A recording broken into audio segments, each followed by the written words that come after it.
There we go.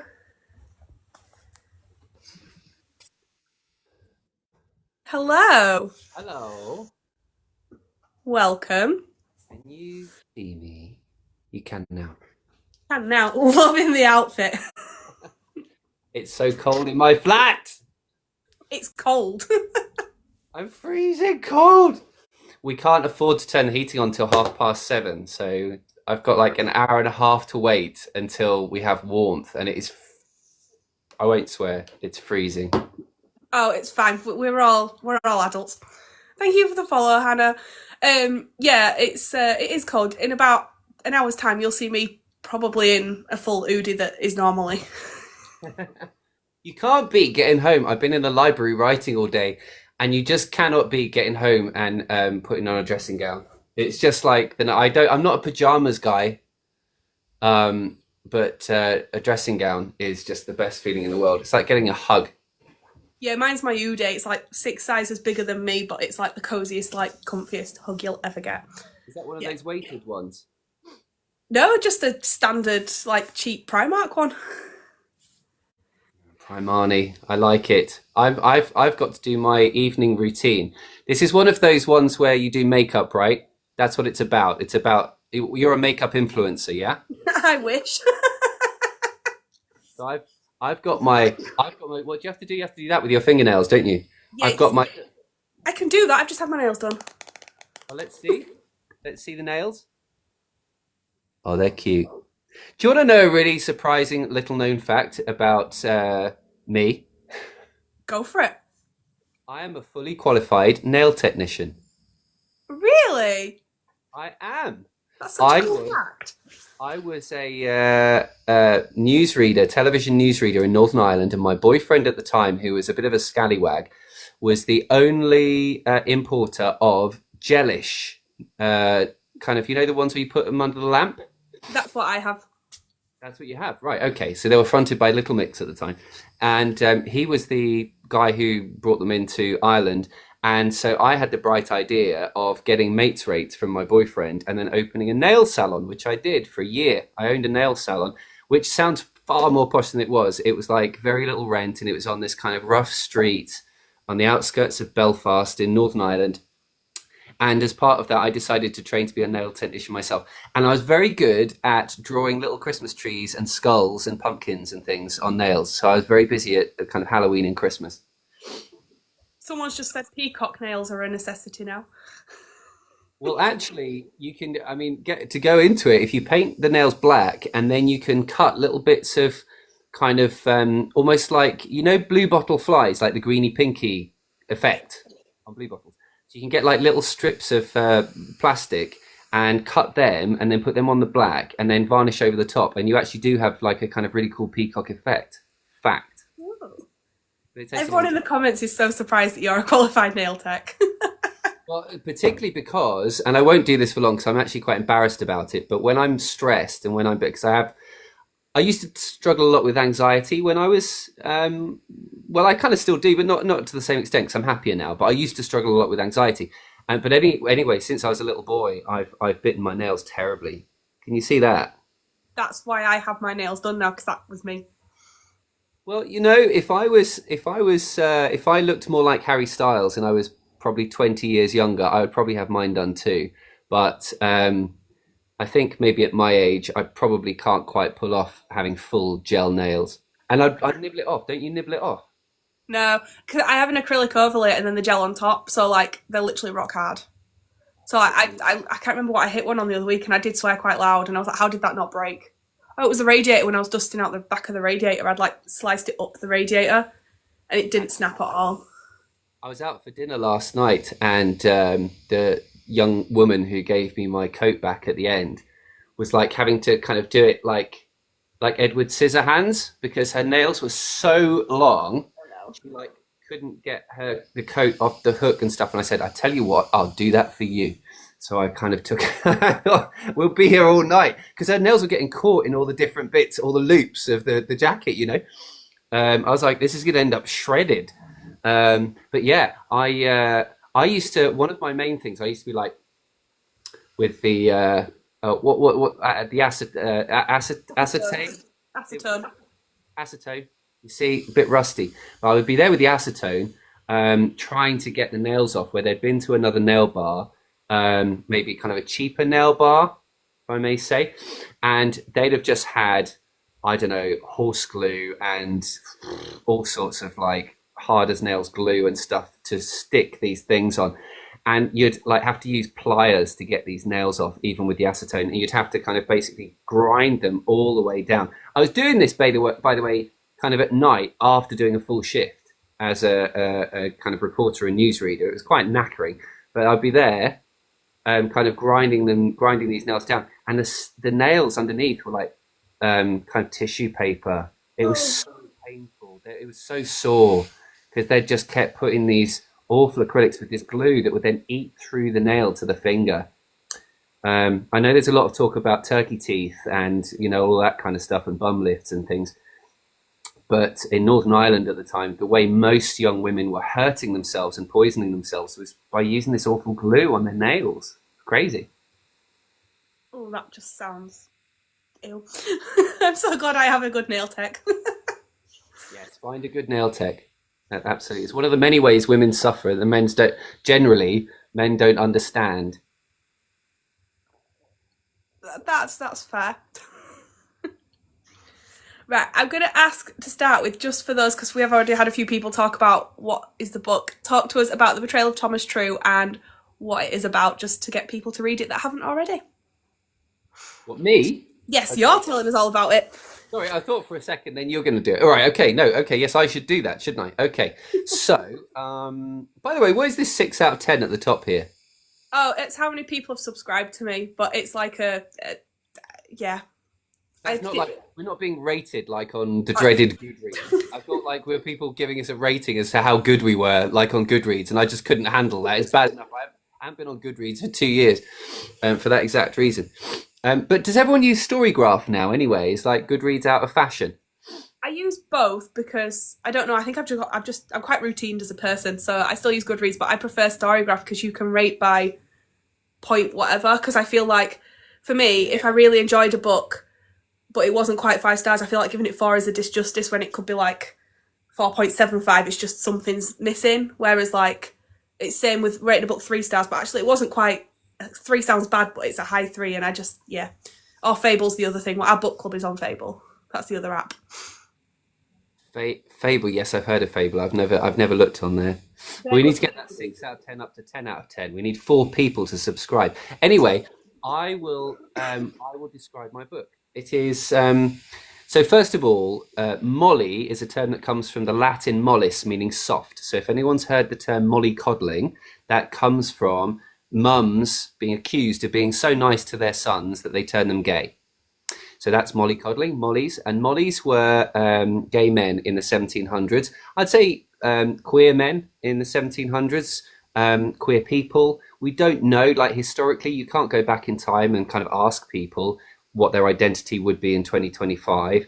But I think it was mainly gay men, but there would have been other identities there too, no doubt.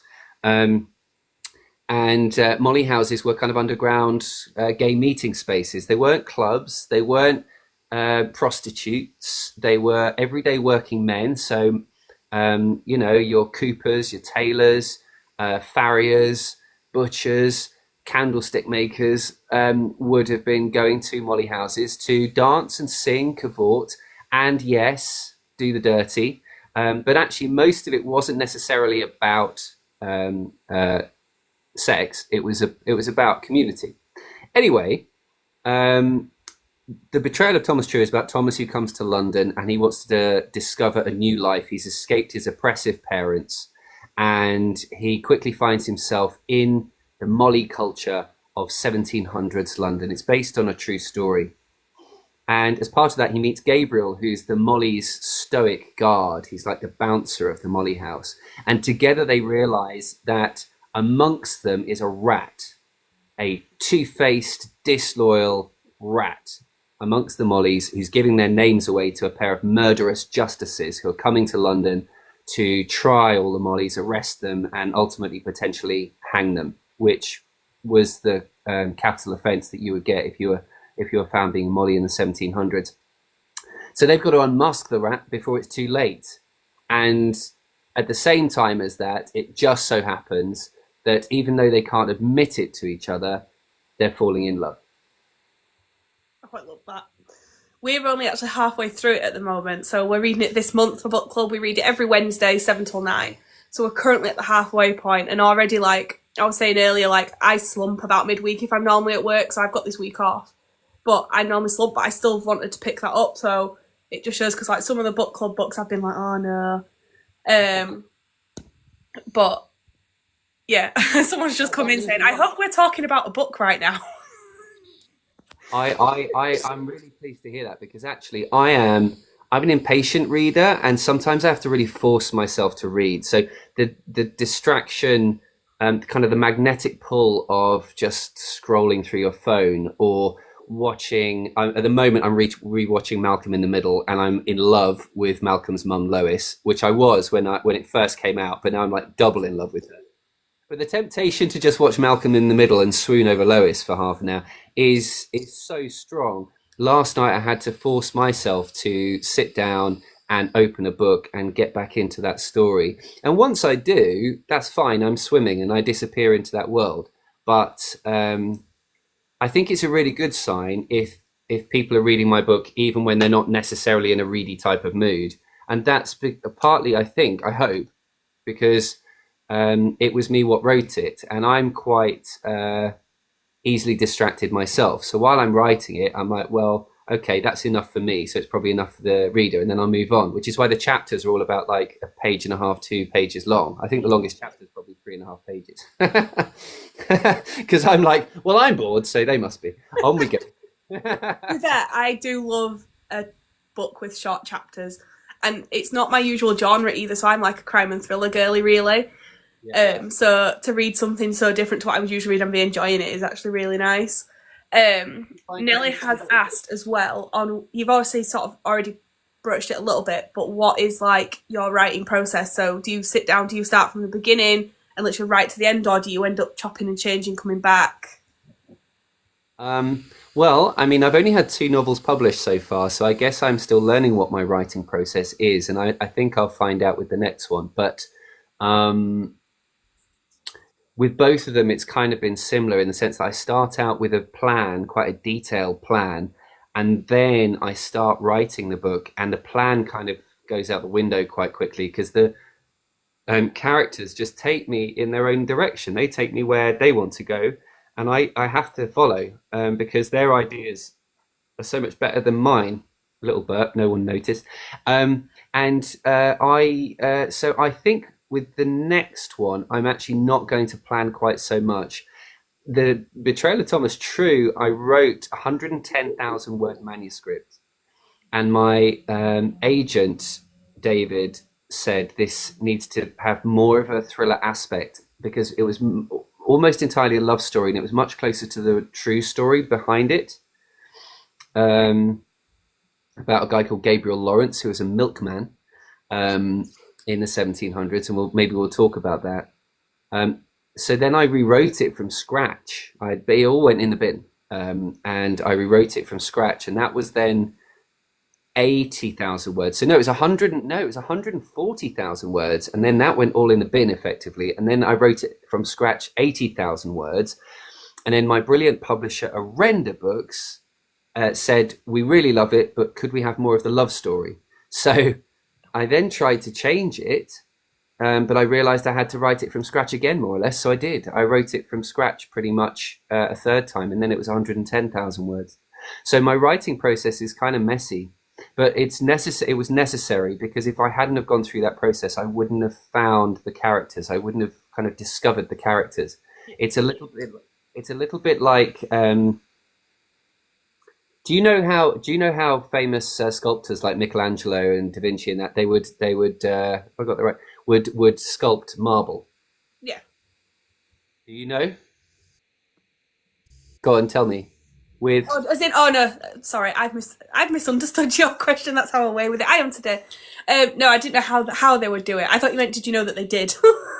I think it's similar to the way I to the way I write. So they would get, say if they're building a statue of or carving a statue of a naked man, which was often the case, they would get him to lie in water, and they would take a bit of water out, and each time it would reveal a little bit more of the knee, if the knee was crooked, and the arm and the hand.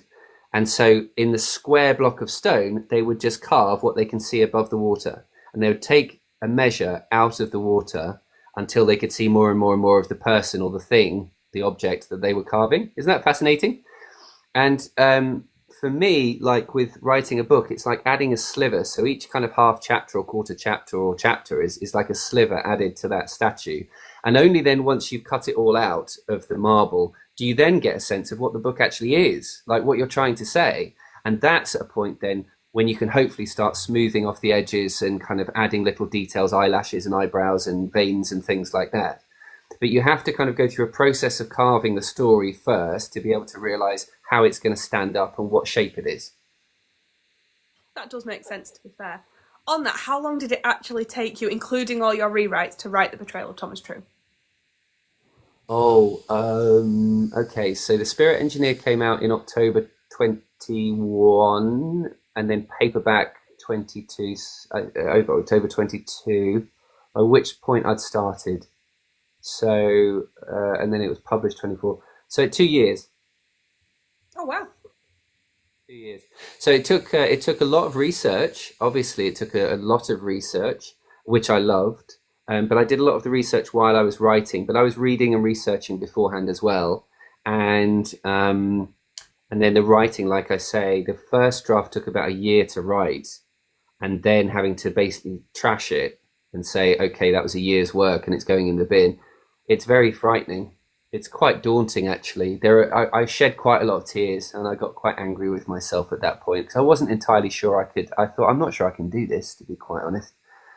There were a lot of dead ends where I'd call up Victoria. I don't know if some of the people watching know Victoria Hyde, who does Instabook tours, and together Oh, I recognise the name, yeah. we're co-directors of something called the Book Party, which, by the way, go and check out. The next one's on the 5th of July in Bristol, and it's just a party for people who love books with some incredible authors there, and you can just mingle and have fun. Um, but I would call her up and I would say, I don't know what to do. It doesn't make sense, and this character is doing something, and I don't know why. And so I really troubled over it.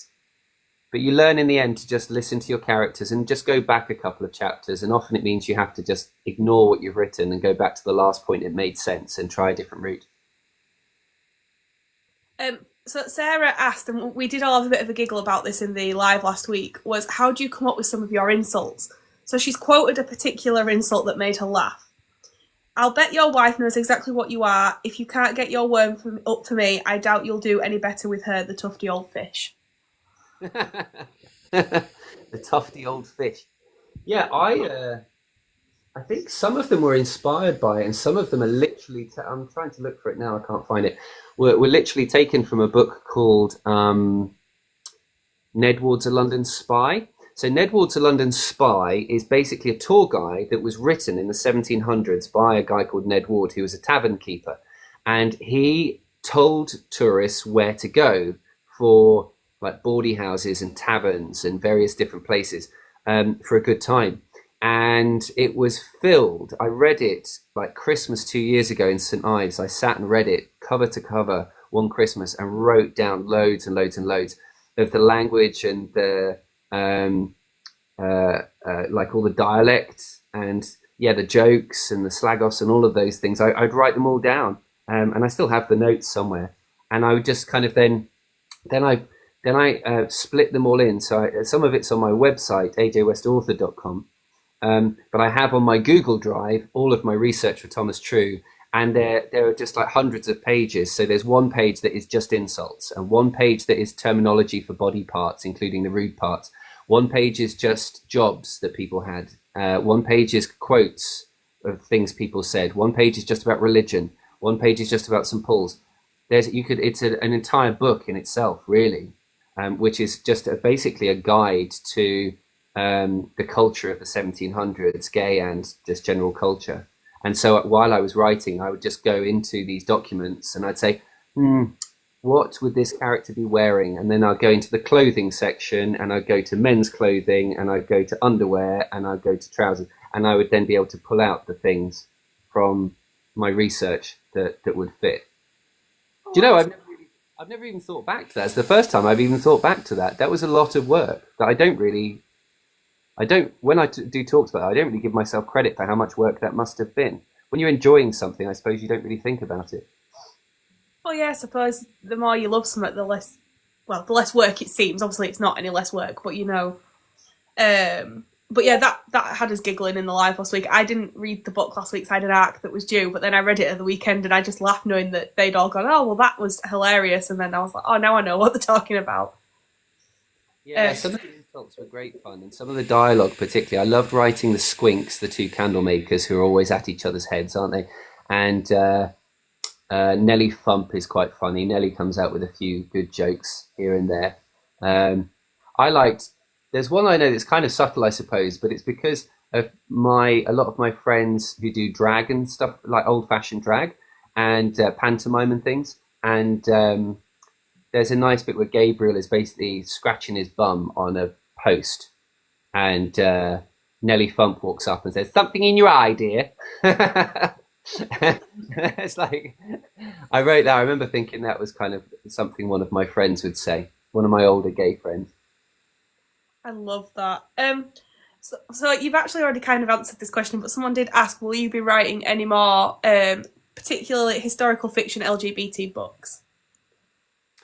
Well, you never know, do you really? I mean, I would like to.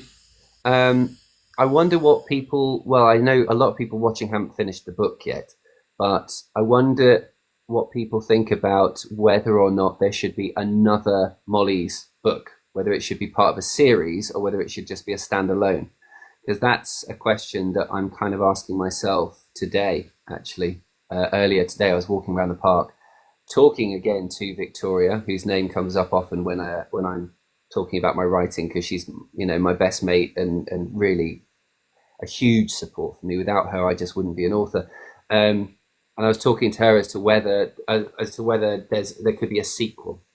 But unless you finish the book, maybe that's a hard question to answer. But yes, the comments, people are going to sell their soul for you to have a sequel. Well, so I've had quite a few, but like Rory will sell his soul. Absolutely, yes. Another one, please. That's not even a question. Series for sure. Maybe a similar concept, but in a different time period. See how different it is or not. It is amazing as a standalone, to be honest. I don't know if it would have the same impact. On the Sarah say maybe a prequel. Or a prequel, that would be, wouldn't it? Yeah, you never really know kind of how good a sequel's going to be until you read it, but there's a whole plot, which would be really interesting. I don't know. I know because this is recorded. I don't know how much I should say. But I was looking through for a non-fiction. I'm writing a non-fiction history book at the moment, and as part of that manuscript, I was reading another pamphlet that was published in 1749 on Cecil Court in London, which is where tour guides tell you wrongly that Diagon Alley from Harry Potter is set. I've seen your video about that. Yeah. I get some stick for it, but it really isn't set in Cecil Court. J.K. Rowling has said as much, and I hope no one minds me mentioning the grand high sorting hat of gender in this live. But I was researching that. I was reading this pamphlet, and it was saying, what was it saying? It was saying about how people don't realize this guy in the 1749 was saying people don't realize that men are keeping their mistresses in kind of secret flats and apartments, but also women were doing the same thing. So women were actually keeping male concubines, handsome young men, in apartments and paying for their clothes and their dinner and their food and their drinks and all of that kind of thing and their travel because they were their lovers. And that's not really talked about very often. Like, it's always talked about that men had their mistresses, right? But not the other way around. No. So That's very interesting to me. So, and that was in 1749. So around about the same time as the Molly houses. So I'm thinking perhaps maybe that's some inspiration. Maybe I like how you're flicking between genres with your books, like just writing so many different. Like Yeah. not every author does that. Like obviously you have your like crime and thriller authors, you have your romance authors. Not many actually branch out into different things. Oh, Cassie says Gabriel needs revenge. Hello, Cassie. Oh, Oh, author. Cassie's a brilliant author. Yeah, one of the hardest working authors I know. Um, well, be careful now, Cassie. No spoilers. Be careful. Oh yeah, Cassie, we're only halfway through. Laura, I should probably keep disclaiming that. Really, I should put like a massive banner above my head that says we have not finished the book yet. No spoilers. No spoilers.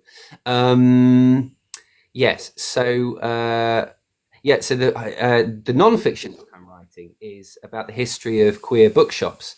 So it's from the early 1700s to today, queer bookshops. So if anyone's been to Gaze the Word in London, there's the Oscar Wilde Memorial Bookshop in New York. There's Shakespeare and Co. in Paris in the early 1900s to just after the Second World War. Um, yeah, so that's the history, and it's really interesting actually. I'm writing non-fiction now. That book's going to be published in. It's not been announced yet, I don't think, but it's going to be published in I think spring next year. And I've just signed with my first children's agent. So hopefully, I'm going to write my first children's book this year as well. So that's really exciting. That is really exciting. What kind of books do you read then? So obviously we know you write like historical fiction, non-fiction. Do you read a completely different genre, or are you just into the same genre as you write? No, I read a bit of everything. I don't generally read novels while I'm writing, so because I find it a bit off-putting. So I don't read actually a lot of novels. I've read a lot in my life, but at the moment now I'm busy writing. I'm kind of reading less. But I'm reading a new book by Emma Stonex, who wrote The Lamplighters, which is a proof, and that's fantastic. Um, I've read a new book by Essie Fox called Dangerous, which is about Lord Byron, which is very good. Um, I tend to read actually non-fiction. So at the moment, I'm reading basically it's the life story. It's a biography of Charles Dickens, and it's just fantastic. It's just fascinating. So that's what I'm loving at the moment. Oh, interesting. Nelly is asking, what is like? Have you had any five-star reads yet this year? Well, no, because I haven't. Well, I read Essie's book last year, so that doesn't count. And I haven't finished a novel this year. So, and I wouldn't necessarily give 5 stars until I finished a novel. But Emma Stonex's Proof, which I think is coming out in the spring, so not too far off, that's definitely heading towards a 5 star read. It's really interesting. It's about a woman who is tracking down the murderer of a young woman after he's released from prison. But it seems as though perhaps maybe the story's not quite as straightforward as we might have first thought. I do love that about a book. I'm not gonna lie.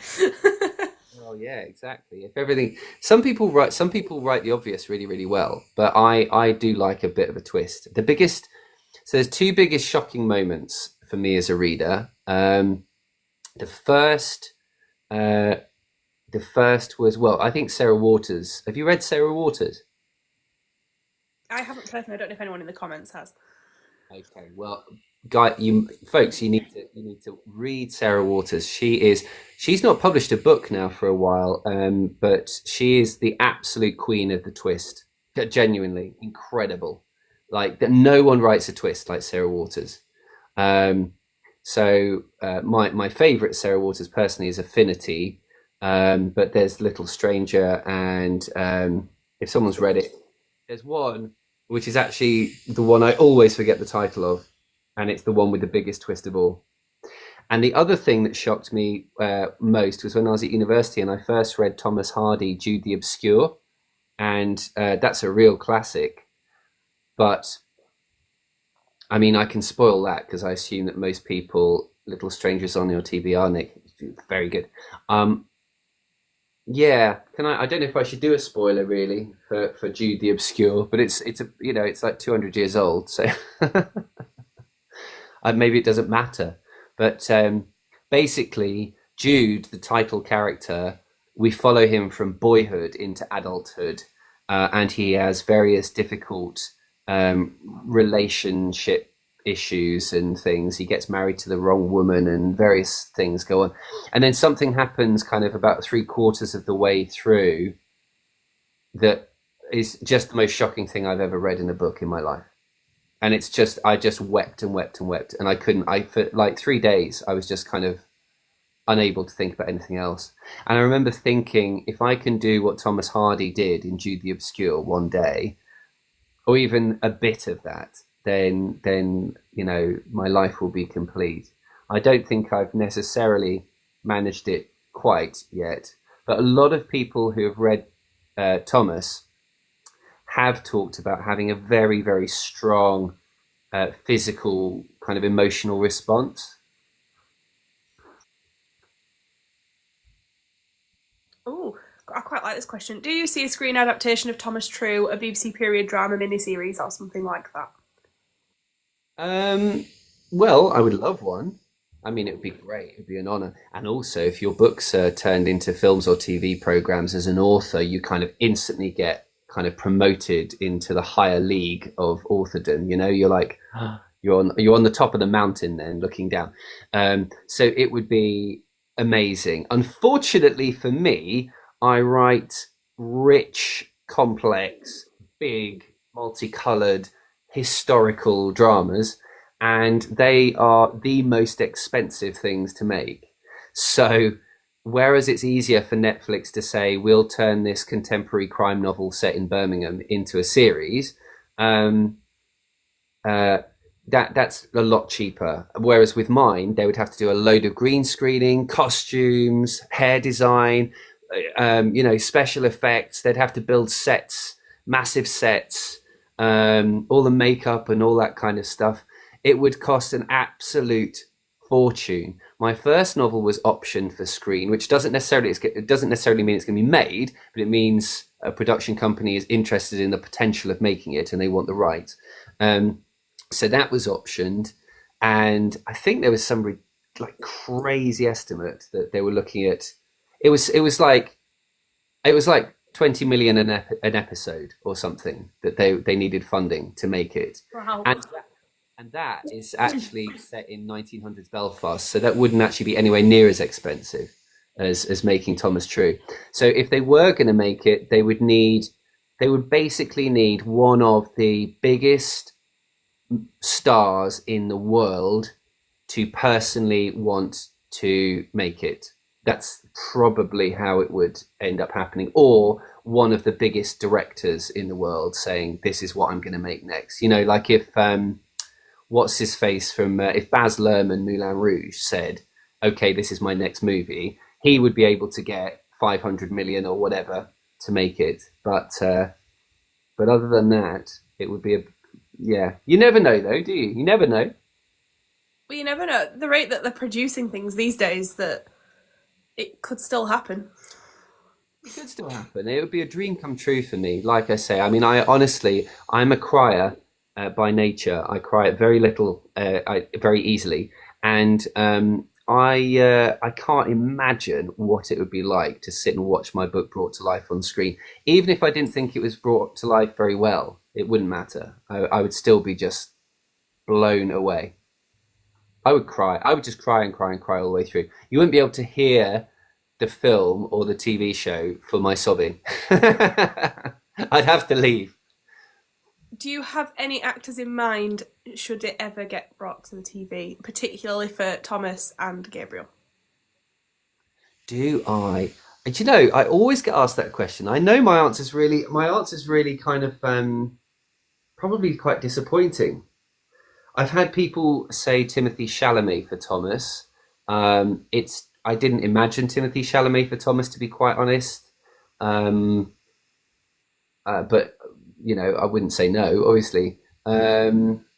And there isn't really an actor I can think of who is Gabriel. Gabriel is whoever you imagine Gabriel as, right? And Thomas is whoever you imagine Thomas as.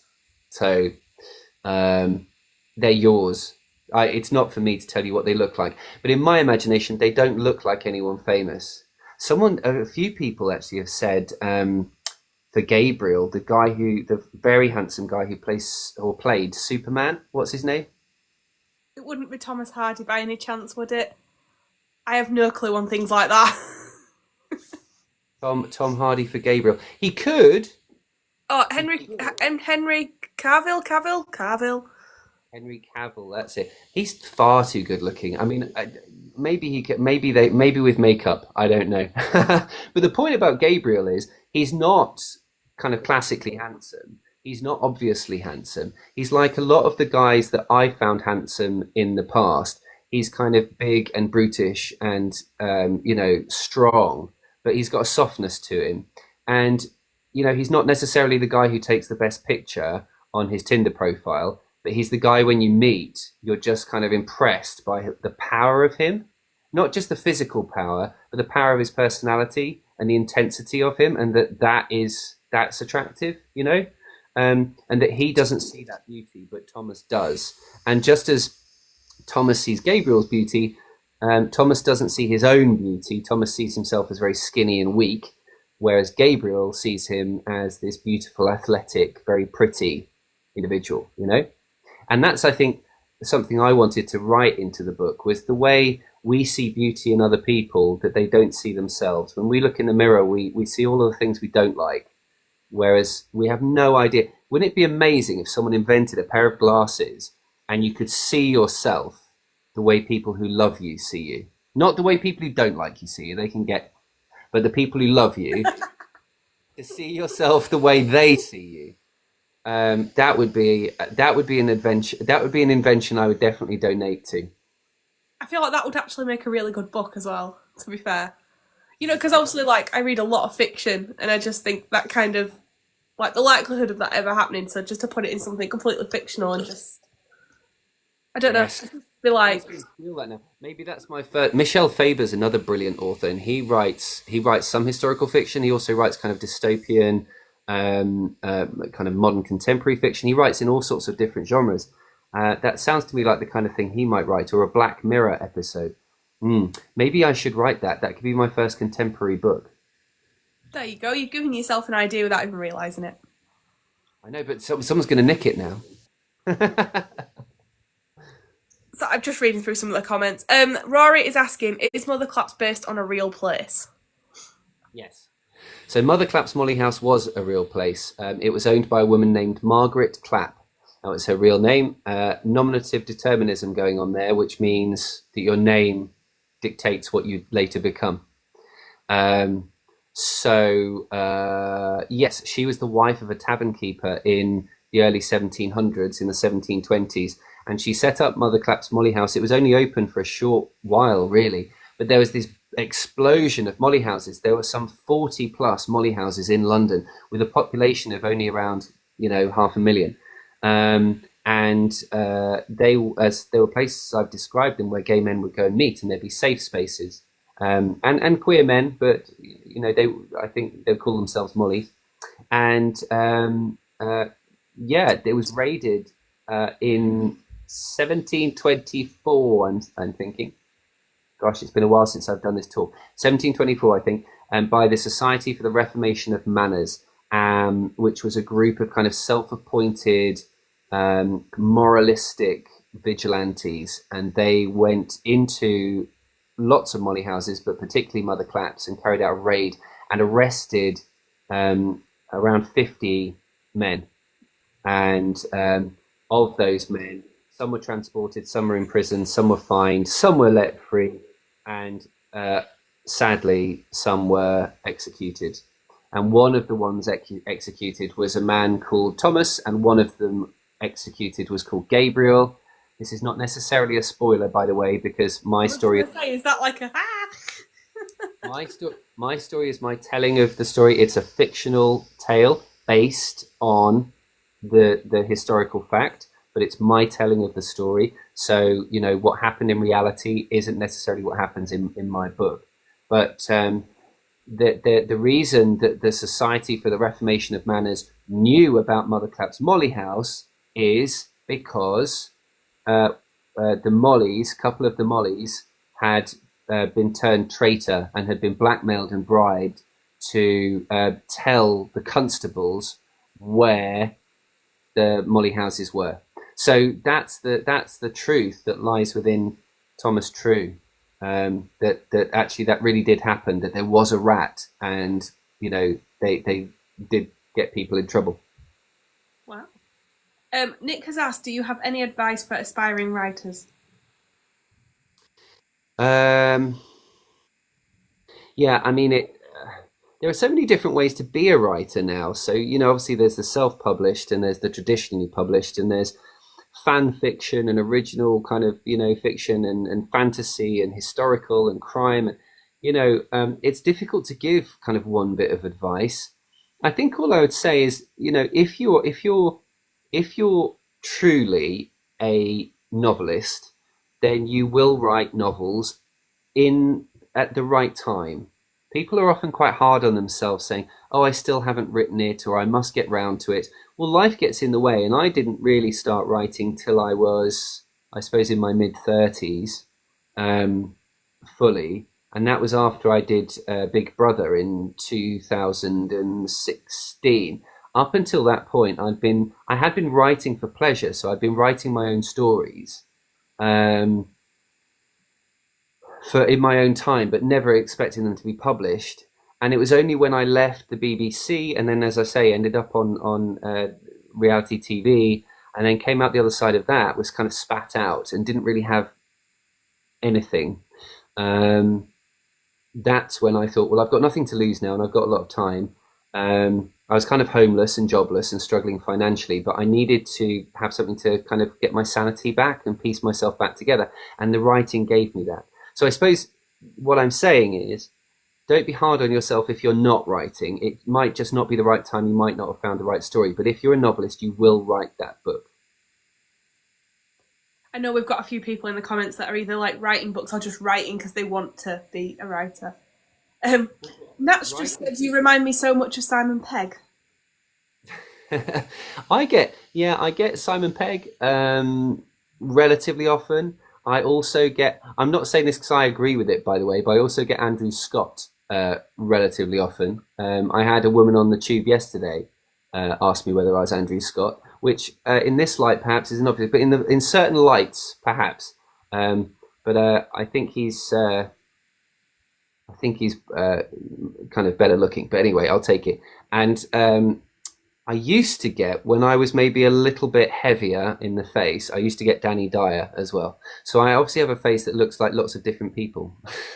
but I don't massively see it. Although actually there is a picture of Simon Pegg in Waterstones Piccadilly, and in that we do actually look quite similar. Definitely. So Nellie's put this and it just made me giggle a little bit. So she goes, what do you mean in your mid-30s? Please drop your skincare routine. Oh, well. So we go back to the... Yes, I'm 42. Wow, I did not picture in your 40s, I'm not going to lie. Although it says on my profile, I think it says online that I'm like 37 or 38 or something. So that's not me. I didn't lie. Someone else did. No, I do. I do a lot of moisturizing, and because I burn really badly, I don't tan generally very well. I've always worn quite a lot of sunscreen, quite a high factor sunscreen. I'm always laughed at on the beach because I'm whiter on the beach than I am normally because I put factor 50 everywhere, and I'm reapplying the factor 50 literally every 10 minutes. I just don't stop. Because I'm so scared of getting sunburned. Because when I was 16, I went with my friends to Costa Dorada. It was like a really cheap resort on the coast of Spain. And we flew over there because we were all in Milton Keynes. And we went, I think, to Luton Airport. And we went to Costa. And why my mum allowed me to go on this thing, I do not know. Because it was like, we must have almost died about 10 times. And we went to a water park on top of this hill. in the Costa Dorada. I can't remember where we were actually staying, and it was baking heat. When I say it was like, the hottest, hottest, hottest, like you're on a frying pan, a sausage on a frying pan. And being 16, I was naive, right? I'd never been on holiday without my parents, and I kind of forgot about sun cream. And I spent like 8 hours in full glaring sun. And because I was moving around and it was wet and, we were mucking around and stuff, I didn't realize. I got back on the coach after that, and it's not funny really. I swelled up like a balloon. You couldn't see my knuckles, my hands. You couldn't see my ankles. I went so red. I don't know how I avoided actually having to go to a hospital. Anyway, I then spent the next week in so much agony. I was in so much pain. I could barely move. My friends had to feed me water and drink, and I had to just lie in a dark room, not moving for a week. They should have called a doctor. So this is why I check my moles and things. I don't really have moles, but this is why I check my freckles regularly, because when you damage your skin that badly, right? Take it from an old man, everyone watching. You're not old. If you allow yourself to damage your skin that badly once, just once, then it really increases your risk of then getting melanoma later in life. So if you've never had bad sunburn, don't risk it. You must cover up as we go into the spring and then the summer. Point being, I wear a lot of sun cream. So there we are. And I do a lot of moisturizing with male moisturizing lotions. I did recently I did an interview for the LGBT network for Boots Chemist, and as a thank you, they sent me, I'm not joking, a box like that big of just filled with men's moisturizing creams and lotions and things. It was the most exciting post I've ever received in my life.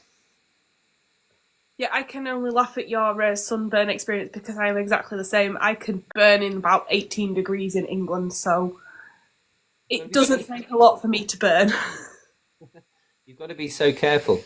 And I will also say, I have had since I was 29. I've always had a bit of Botox there and there. So judge me. Mate, everyone's saying you look young, so it's clearly doing the trick. It worked. The downside to maintaining one's youth is that people don't take you so seriously. It's a funny thing. People generally do not pay respect. I think particularly the older generation, so like the baby boomer generation, generally don't take you that seriously. As I'm getting older, I'm finding people are treating me differently. But certainly in my 20s and then even in my 30s, it was quite frustrating to me how much work I had to do before people would start taking me seriously. And it's to a certain degree a little bit like, not completely, but it's a little bit like that in publishing. Certainly as a guy, I do think there's a difference. Young women have made such an impact and have such kind of power in the publishing industry in various different genres. I do think younger guys are kind of not quite sure how they fit in sometimes in the publishing world. That you expect male authors to maybe be kind of older and kind of silver haired sometimes, not in kind of maybe the fantasy world, but most of publishing these days is women writers. So for younger guys, I do think it's quite difficult to work out, how do I fit in with this? And then there are always the kind of the bad potatoes or the rotten apples who kind of let the rest of us down. you know, I sometimes see some guys writing, and I'm like, please, please behave yourself, because you're giving everyone a bad name. Anyway, I won't say any more to that. I don't want to cause controversy. Joe has said maybe you just need to add a few grey highlights to your hair.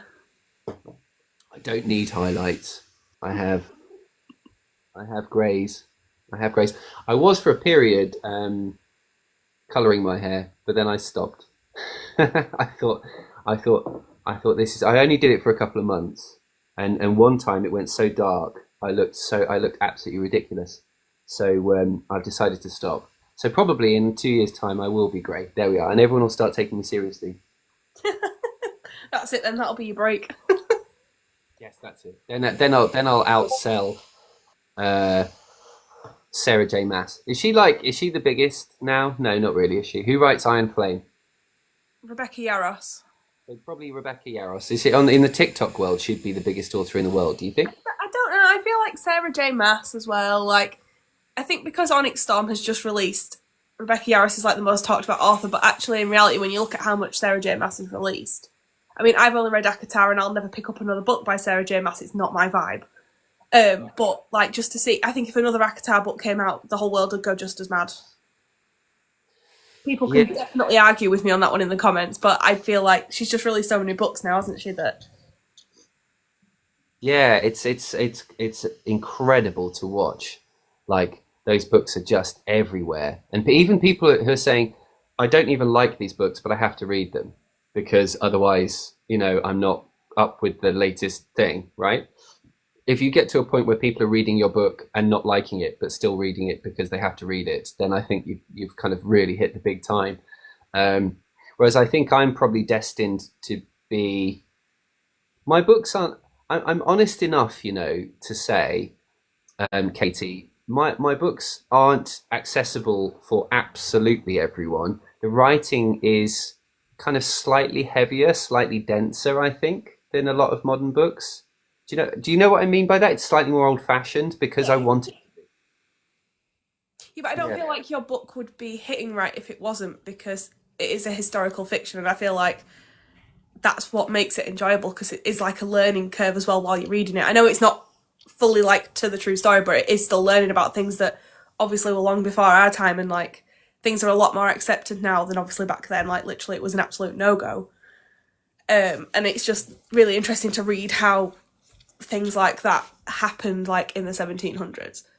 But I you think see, I I'm think also trying to avoid book talk books now because I got myself down a wormhole, and this is one of two bookcases because of book talk. And I used to read like 10 books a year. Now I read like 180. So I'm trying to get out of that wormhole by picking up books. So like I rave about Steve Kavanagh quite a lot, and he's not very on book talk. And no. he's the guy that got me into reading crime. So Well, yeah, that's interesting. I think that's good to hear because people, if people, as long as people are reading books written by people, then I'm happy as far as I'm concerned. Like I am really much more worried than most authors you speak to about AI. I'm genuinely terrified by it, and I actually do think it's a huge threat. I think the idea that then AI isn't very good at writing books. You'd only say that if you don't really understand AI and the fact that it's learning and that its capabilities now are way beyond its capabilities a year ago. And the fact that I've got on my Microsoft app now, I can press a button and it will write a book just for me that's never existed before. And it's scraped it. Of course, it's copied a lot of it from other places. In fact, it's copied a lot of it from my own documents. And I had this real tussle with myself. I thought, I don't want it to do this, but morally, I don't want it to do this. But I use Microsoft to write with, and I certainly don't use AI to write with. I never have, and I never will, in any way. But it was kind of there, and it said, "Do you want us to write you a story?" And I thought, well, I need to work out what the competition is. So I was like, "Yeah, go on then." And based on everything it knew about me, I hate to say it, the story was not bad. It was clearly copied and scraped, and it wasn't particularly original because it couldn't possibly be. But was it a terrible story? Was it the worst thing I've read? No, it wasn't. And we're at the start here. So I predict in 5 years' time, people will say, "Hey, whatever name, tell me a story about Queen Elizabeth I, coming back to life as a detective in 1970s Britain, having to solve a murder mystery in Edinburgh Castle," and you'll have it. And you'll have it in the blink of an eye, and it'll be your own story to your own interests. And how the publishing industry responds to that, I don't know. I don't know. So as long as people are reading books by people written by people, because that matters to them, then I'm a happy boy. I don't, there's no snobbery on my part. But I do think when you write a book like mine, where the language is right for the period and feels authentic, that does mean that some people will struggle with it. I'm not saying Not because I'm saying that there's anything to do with intellect, but just because different reading styles and different reading abilities mean that people, can find it a bit tricky. So I do wonder if I'm to write my big million selling book, whether it's going to have to be something simpler and more modern. But that's just not really at the moment where my tastes are. Well, Nelly has put, as a person who isn't native in English, I got into the language in Thomas True pretty quickly. It just obviously takes a little getting used to, which obviously it does. What you adjust to many a book, don't you? In terms of picking up lingo, like especially like if you're reading books that are like from Ireland or things like that, you're picking up the slang, aren't you, and things like that. And yeah, I think it is perfect to the books. I think if you were reading it in today's language, it wouldn't. I don't think it'd make sense. If I'm being honest. Yeah, well, without being kind of catty about it, I was a couple of years ago reading a proof for a historical fiction novel that was set in Tudor times, I think the reign of Henry VIII, and it kind of the first dialogue was, "Hey, you, what are you doing up in that tree?" Or something like that, and I was like, okay, instantly the magic is gone. Like no one would have ever said, "Hey, you, what are you doing up in that tree?" And at that time, and so I just kind of I lost interest. So because I love the C.J. Sansom books, the Shard Lake series, are brilliant, like for historical fiction. And Sarah Waters, like I said, is very good because I like to feel like I've stepped into a time machine and gone somewhere else and learnt, and that's where I return to those books to just transport myself out of this world to another one. I must admit, it's been my first like dip into historical fiction, and I am really, really enjoying it. So it's definitely like branching me out a little bit because I am very much in the fictional, like, but very like crime thriller. I will read a romance, but like, yeah. So to go back and read historical fiction, I'm really glad we've picked it for book club. Well, thank you. It can't have been easy to choose. I imagine there's so many different books and so many different suggestions of books. I forget, how did you come to Thomas True? Like, what was it that made you decide in the end to go for Thomas? So I'm gonna shout out Nick and Nelly. They're both in the comments. Because basically they've come up with themes for every month, and we wanted to branch out in general. But yes, it did win by an absolute landslide. But basically they came up with the categories, and we just said we wanted to branch out more because everyone was picking book talk books. And it was all books that a lot of us had read, and they then came up with the category, and then obviously we all then put in a suggestion for that. And the Betrayal of Thomas True came up pretty quickly. And then we voted it. I think it was the final three guys. These guys organise all the voting for books. And yeah, they like everyone was just like, no, we need to read the book. And even those that have already read it was just like, oh, I might reread it, or it's fine. I will quite happily sit in the lives and watch you read it for the first time. So, Oh, that's great. Well, it's I'd like it to be a TikTok book. I kind of thought there's a possibility, like with A Little Life, where it just kind of grew and grew and grew and then became this huge book. It's not an easy book necessarily to read, but people would do TikToks about the emotional impact it had on them. Um, I guess I was still thinking. I'm still thinking perhaps that might happen because there's so many people who say, like the other day I was a guy came up to me in the bar and said, "Oh, it's your fault. I was crying on the tube the other night, and I missed my stop." And I've heard that quite often is people who are on the London Underground, and they miss their stop or they miss their bus stop because they're reading and they're kind of so emotionally kind of in it, in the last half, in the second half of the book. Um, so I would, yeah, I'd love it to be a TikTok book, not just because it would sell books, but also because I like seeing people read it. As a novelist, that encourages me to write more. When I can see people reading it and enjoying it, it reminds me why I write. Nick says Thomas True destroyed him. It destroyed me as well. It's a kind of, again, no spoilers. There's tragedy, there's happiness, there's joy, it's a mix of things, but it's very emotional, and it was very emotional to write. Well, I got it on my Kindle because it came on a deal, I think, last month, or like a day deal somewhere on Amazon. But I'll definitely buy it when the paperback comes out because I like to have trophy books. Um, Oh, that'd be great. Yeah, and it comes out on, well, I think it's July 5th. I think it's July 5th. oh, Yeah. fabulous! I'm very booked up that day, and it's not book party, I'm afraid. Ah, what are you doing? Going to see Ollie Murs. Oh yes, Ollie Murs has reappeared, hasn't he? He never left. He's like shingles, that guy. He He keeps coming back. goes away and he's just like nervous system, and then back. It's like bloody Ollie Murs is back again. Oh I no. just remember he did this weird walk on X Factor, like he had a potato in his underpants. Oh God, stop it, AJ. He did. He I walked with his can't knees laugh. poking out. He walked with his knees poking out. Oh dear, you'll set off a few people laughing in the comments. No, I am a massive Mers fan, so I am going to see him. I'm sure it's the 5th of July. It must be because it's a Saturday. I love. There's one of his songs that I do really love. In fact, I need to put it back on my gym playlist. Is it Dance With It Me? goes. It goes like this. Da da da da da da da da da. Oh, dear darling. Dear darling, that's it. I'm there going, what the hell is that? Yeah, that's my least favourite of his, but Really? Oh, it's my. Well, then that's the only one I know and love. No, it's good because it's got quite a kind of clubby kind of background, hasn't it? if you want a clubby kind of background, search I Hate It When You're Drunk.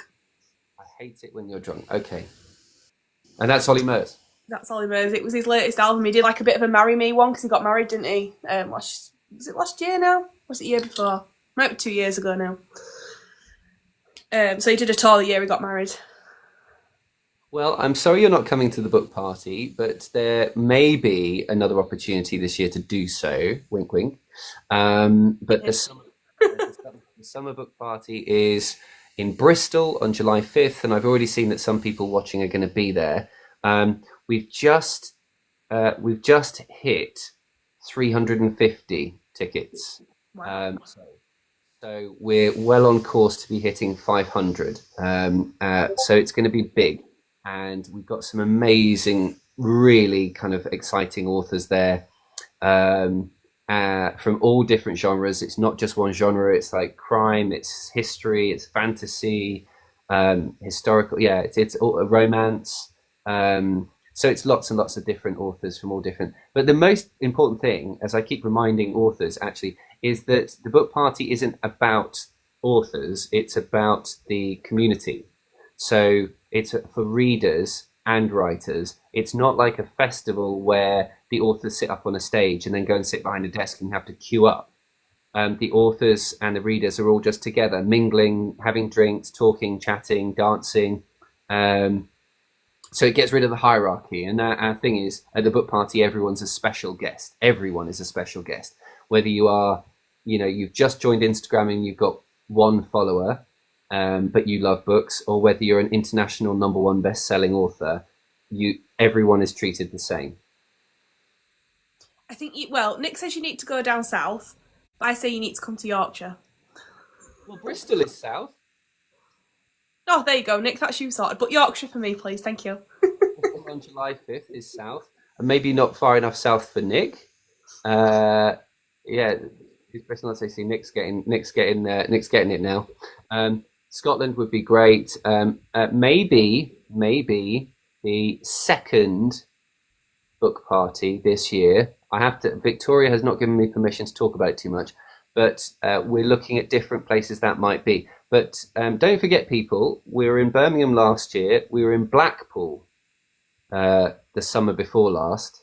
So we have been in Blackpool. We have been north. We go all over the country wherever we can. We try and find places where the transport links are good. And also we try and find places where people can afford hotels and travel without it being...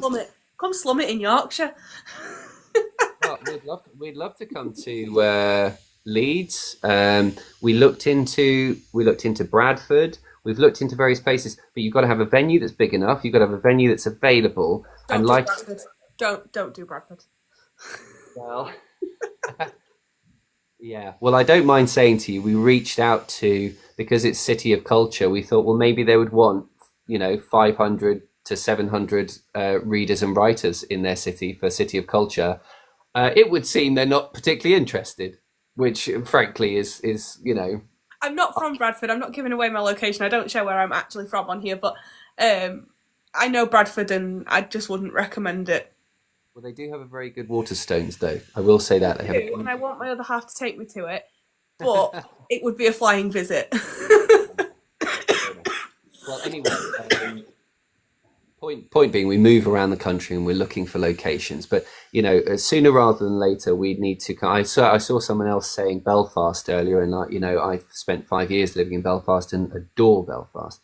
Um, but it's hard work putting the party on, and you've got to make sure that it's somewhere that the most people can get to relatively easily. And if you go north, then people in the south would like it in the south, and vice versa. So you know we can't really win, but that's why we move around so everyone has an opportunity. That is fair. I will wait my turn. Yeah, someone Kaylee here is saying Newcastle has amazing book historical things everyone should see. Yeah, I mean Newcastle's a brilliant, and Doncaster. Nick saying Brighton.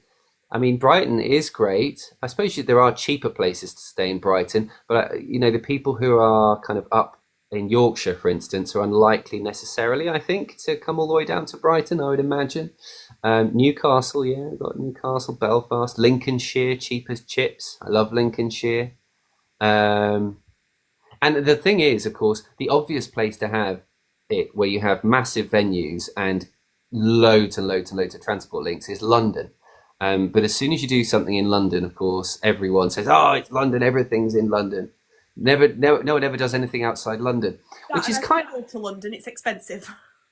and London is expensive. It's the train costs. And then I remember we did our first book party in London. So this was a couple of years ago. And even then, off the back of COVID, it was for one night stay in a rubbish little kind of Travelodge single bedroom was like 350 quid for one night in a bad Travelodge. Um, and so that is the problem. It's really not fair. It's not fair. I don't. You shouldn't be able to charge that much money, as far as I'm concerned, for a basic room if you're Travelodge. I think there's something kind of because that prevents people, the majority of people in this country, from visiting our cities, doesn't it? It means that you just have no way of doing it, and I don't think that's fair. No, I do agree with that. Maybe Manchester or Liverpool. Massive cities not too far up the country. I have travelled to Liverpool. Liverpool was a nice stop.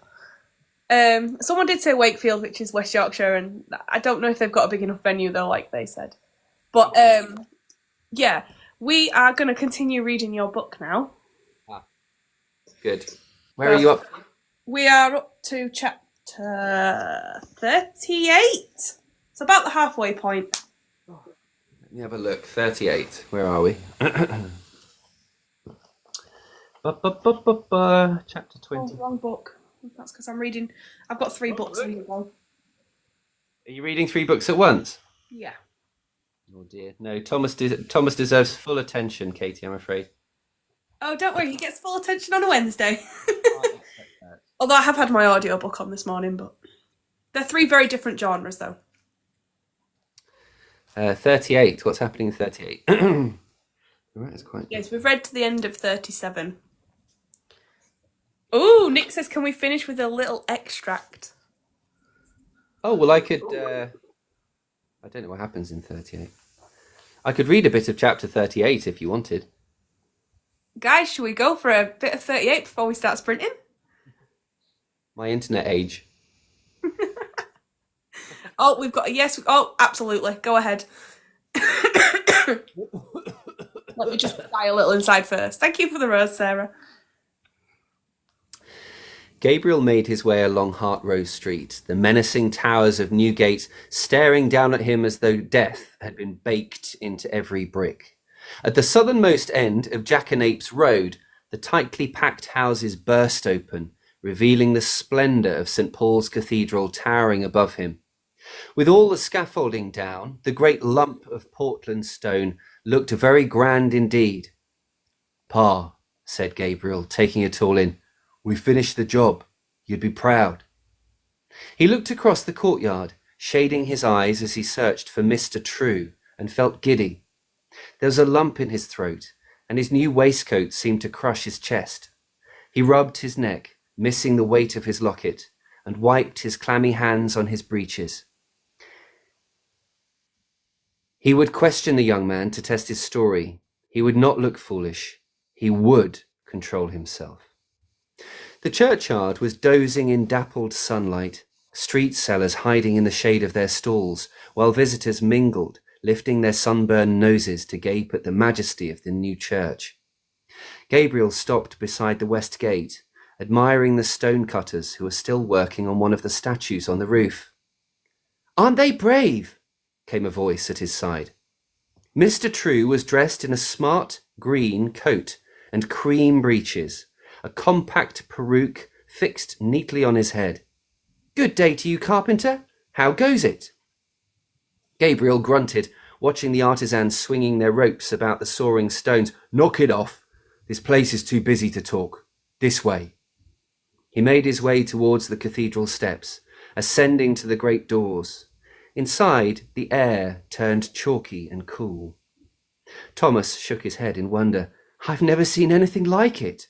I heard tales, of course I did, and watched them building the dome from Highgate, but by Jehovah, it's magnificent. Father's quite mistaken. He says cathedrals are papist devilry. I believe it's church envy, don't you? His rector's barely the size of a chicken coop compared to this. Besides," he added, brushing Gabriel's hand with his knuckles, "I don't believe the devil could build something so handsome and grand, nor so quiet." Gabriel tugged the collar of his shirt. "Domes are fraud. All for show. Nothing underneath but a pile of bricks and timber planks." He pinched himself through his pockets, annoyed at himself for being so sharp. "That where you grew up then, was it? Rectory in Highgate?" "Yes," said Thomas. "Father built a tower on the roof, but we all know it isn't really a church. He's the schoolmaster there too. He taught me to love the law, our rightful king, and God, in that order." Gabriel regarded Thomas's pleasant face, keeping his voice low. "Decent man. Your father?" "Oh, yes," said Thomas, as his grey eyes followed a column up to the heavens. "Very decent." "Wouldn't be too keen on his boy going to Claps, then?" "No, of course not." "Unless there was a good reason to be there." Thomas didn't seem to have heard him. He was talking to himself in an almost imperceptible voice. "Devil child," he was saying, stroking his arms lost in a memory. For the first time, Gabriel saw the smile fade from Thomas's face. He was wincing and shrinking as though taking blows from an imaginary belt. Gabriel watched him, remembering the scars running across the young man's back. "Strict man, your pa?" Thomas nodded. "He beat me." "They all did." "How did you know?" Gabriel raised his eyebrows. "Quiet men like me notice things, I suppose. I'm ugly, but I ain't stupid. Remember that, Mr. True." They passed to the far side of the north transept, where Thomas paused, staring up at a statue of Christ. "The Bible says, 'He who spares the rod hates his son.' Dear father must love me very much." He placed his palms together and spoke in the solemn burr of a provincial clergyman. "O Lord, what did I do to deserve such a demon for a son?" Gabriel thought of his own father, with his patient smile, and whispered a prayer to him, his voice drifting into the cool stone. "Amen." He guided Thomas to a doorway at the far side of the cathedral, passing through a tight passageway to a spiral staircase that climbed interminably through the bones of the building. Eventually, short of breath, they stepped onto a gallery, circling the interior of the dome as tiny people milled about below them. Thomas whistled. "I've never climbed so high. What if I slipped?" At that, he leaned over the edge of the gallery, lifting his feet from the stone slabs, balancing his stomach on the railings. "Perhaps God would rather I did." Gabriel gripped him by the tops of his breeches and threw him against the wall. "Idiot!" he snapped, before he could control his tongue.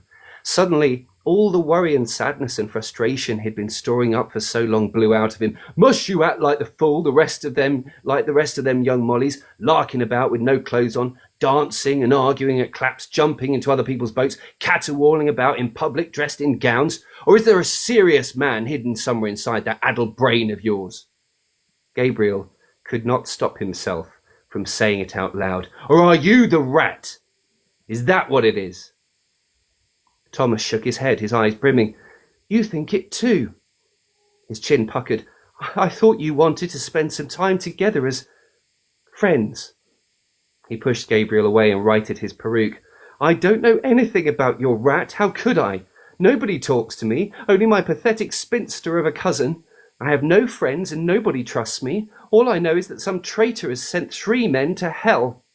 He turned to the stairs, then looked back at Gabriel with a sniff. Is that where they are, do you think?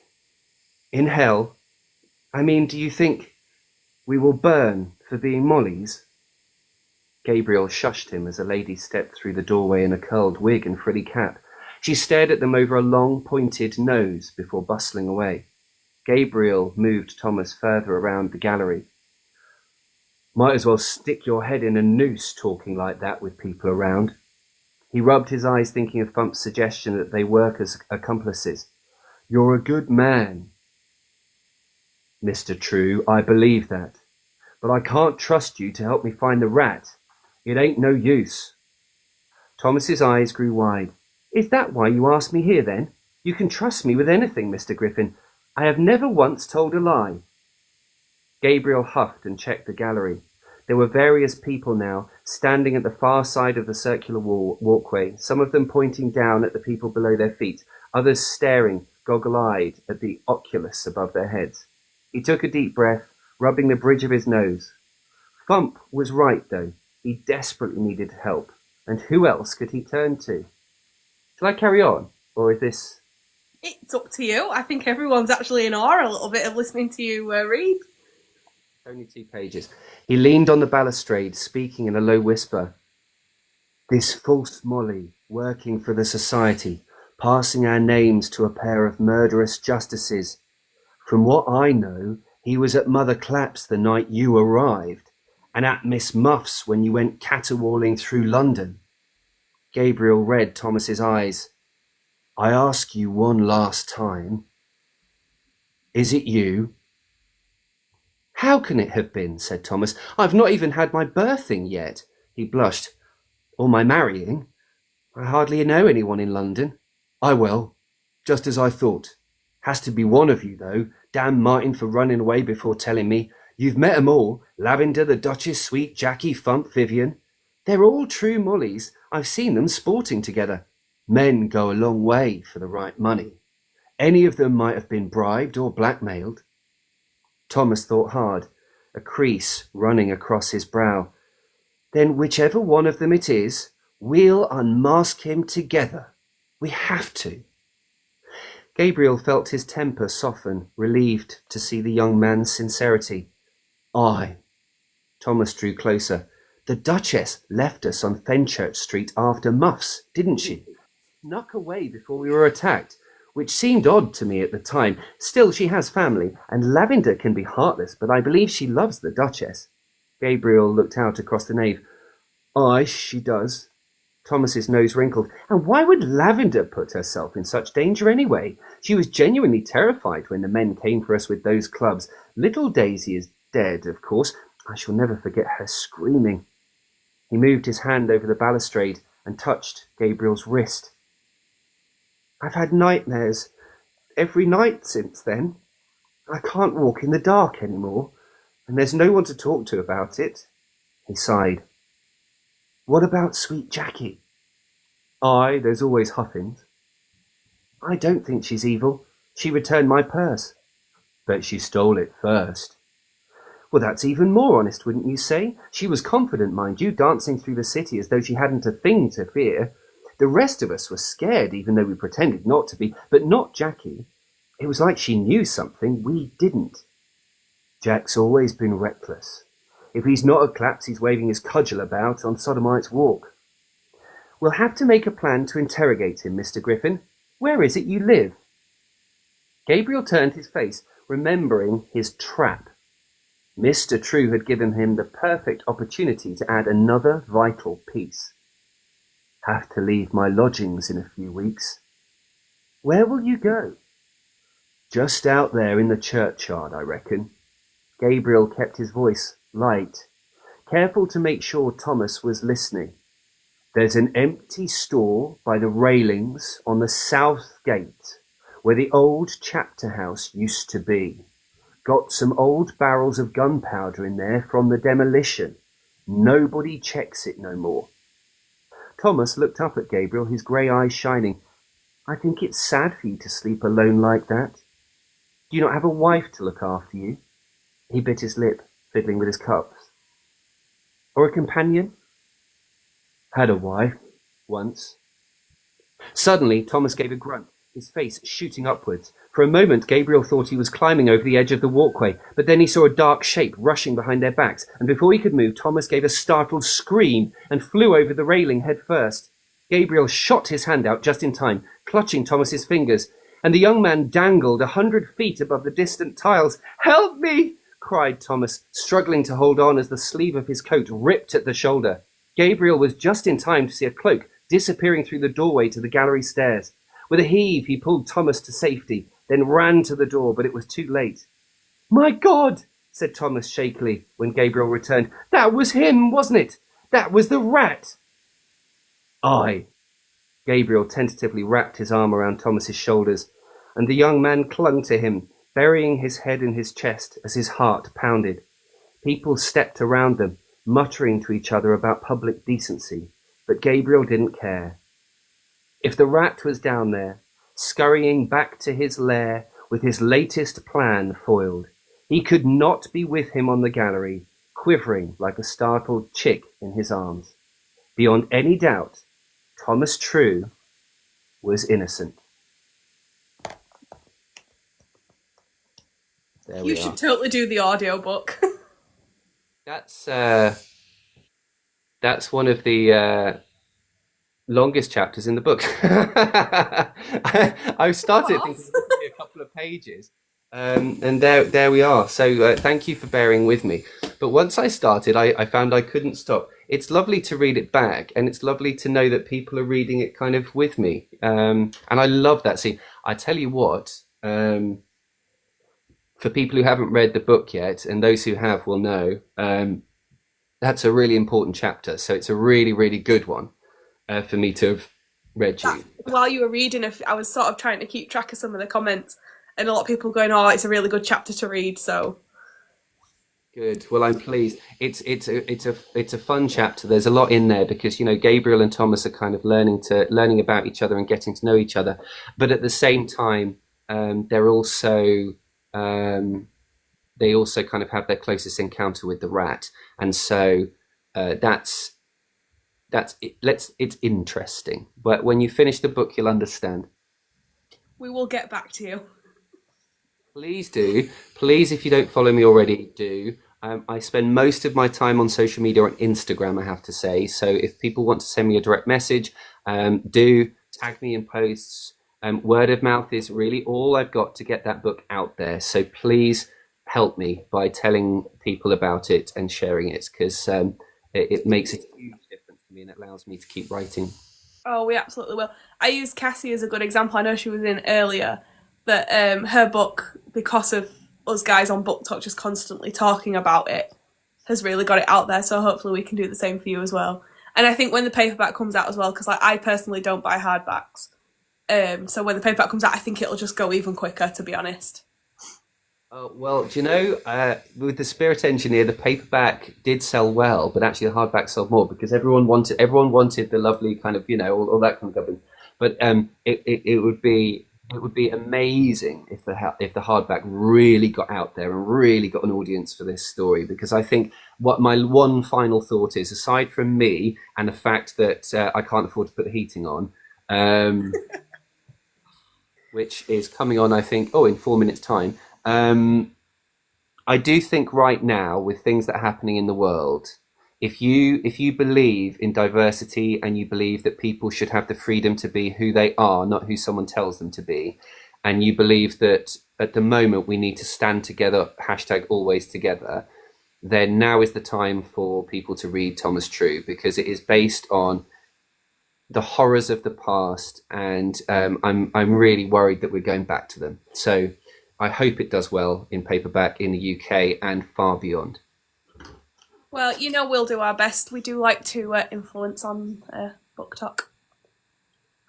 Okay, all right. So much love to everyone who's been here, and thank you so much for inviting me to take part. Thank It's you for accepting it. We've absolutely loved it.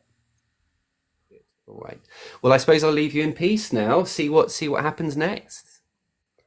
Yes, absolutely. So we'll be finishing it. What date is it today? Is it the 19th today? We'll be finishing it on the 26th, most of us. So Oh, okay, just a week. Okay, good stuff.